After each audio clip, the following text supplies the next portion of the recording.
Hello guys, welcome back to my new video. तो आज 3 class हुआ और 3 क्लास में क्या हुआ बताता हूँ। IOC मतलब इनऑर्गेनिक केमिस्ट्री था, फिजिक्स था और एक और फिजिक्स था। मतलब 11th-12th का सेपरेट चलता है फिजिक्स हम लोग का। तो 12th का फिजिक्स था और 11th का फिजिक्स था, दोनों था आज। तो बताता हूँ क्या हुआ इसके अंदर। इनऑर्गेनिक केमिस्ट्री से ही स्टार्ट करते हैं। इसके अंदर तो वही क्या बोलते हैं, MOT ख़त्म कर दिए सर, मतलब एप्लीकेशन सब कराए हैं। ओवरलैपिंग पढ़ाए हैं आज कि मॉलिक्यूलर नोडल प्लेन तो बता ही दिए थे क्या होता है।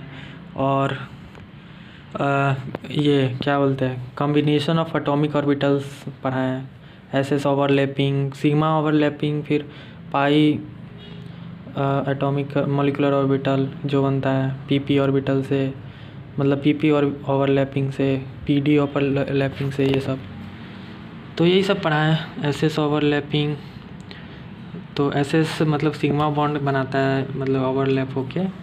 SP भी करता है वही, PP बनाता है सिग्मा बॉन्ड। फिर पाई बॉन्ड कौन कौन बनाता है, PP ओवरलैपिंग बनाता है, फिर PD ओवरलैपिंग बनाता है। फिर 2 लॉब्स वाला DD ओवरलैपिंग भी बनाता है। 4 लॉब वाला DD ओवरलैपिंग बनाता है, मतलब पाई ओवरलैपिंग बनाता है। फिर उसके बाद नॉन बॉन्डिंग मॉलिक्यूलर ऑर्बिटल्स पढ़ाएं, NBMO। एक होता है BMO बॉन्डिंग मॉलिक्यूलर ऑर्बिटल, एक होता है ABMO जो एंटी बॉन्डिंग मॉलिक्यूलर ऑर्बिटल, और ये अभी आज पढ़ाएं NBMO non bonding molecular orbital. तो यही सब पढ़ाएं। फिर लास्ट में एक क्वेश्चन करवाएं इसी के ऊपर, कौन बॉन्डिंग है, कौन एंटी बॉन्डिंग बनाएगा, कौन नॉन बॉन्डिंग बनाएगा, ये सब कौन सा ऑर्बिटल ये सब बनाएगा। तो यही सब करवाएं। फिर आते हैं फिजिक्स में, 11th वाले नहीं 12th वाले फिजिक्स में पहले आते हैं।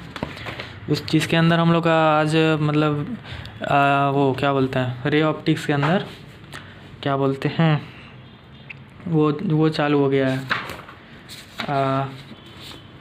रिफ्रैक्शन। हाँ, रिफ्रैक्शन चालू हो गया था। आज पढ़ाए हैं रूल्स, मतलब रिफ्रैक्टिव इंडेक्स के बारे में।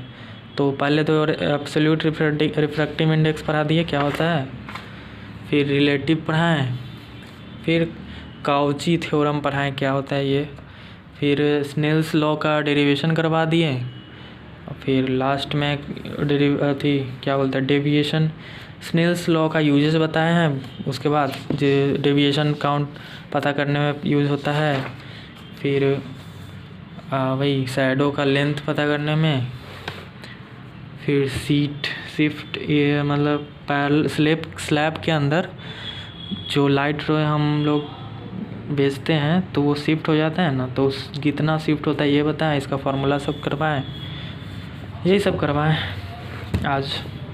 आज मतलब हम लोग का मतलब क्या बोलते हैं, कोर्स सबसे आगे चल रहा है पूरे मतलब कोचिंग में। तो यही है। फिर 11th वाले फिजिक्स में आते हैं। 11th वाले फिजिक्स के अंदर तो वही क्या बोलते हैं, फ्लूइड मैकेनिक्स चल रहा है अभी, जो आज पढ़ाए हैं मैनोमीटर के बारे में। तो ये इसके बारे में तो गैसियस स्टेट में ही पढ़ा दिए थे हम लोग सर, मतलब फिजिकल केमिस्ट्री में। आज पढ़ाए हैं हाइड्रोडायनेमिक्स।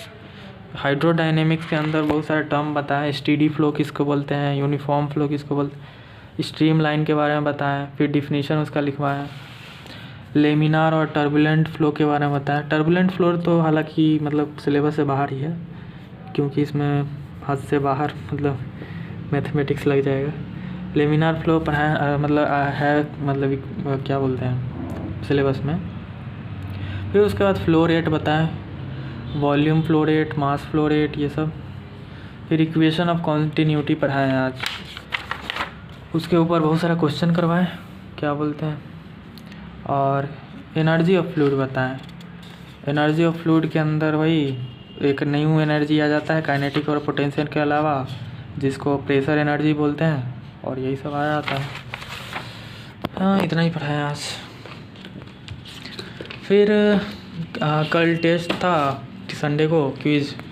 तो मतलब हम लोग का हर संडे टेस्ट होता है, तो क्विज़ के अंदर अच्छा तो नहीं हुआ, मतलब ठीक से दिए नहीं हम, क्योंकि होमवर्क बहुत था, हम पूरा थी रिवीजन भी नहीं किए, ऐसे ही चले गए थे देने।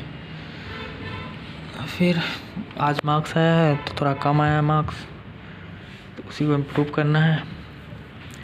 सो दैट्स ऑल, इतना ही हुआ। फिर कल भी है 3 क्लास, तो मिलते हैं कल वाले वीडियो में। बाय।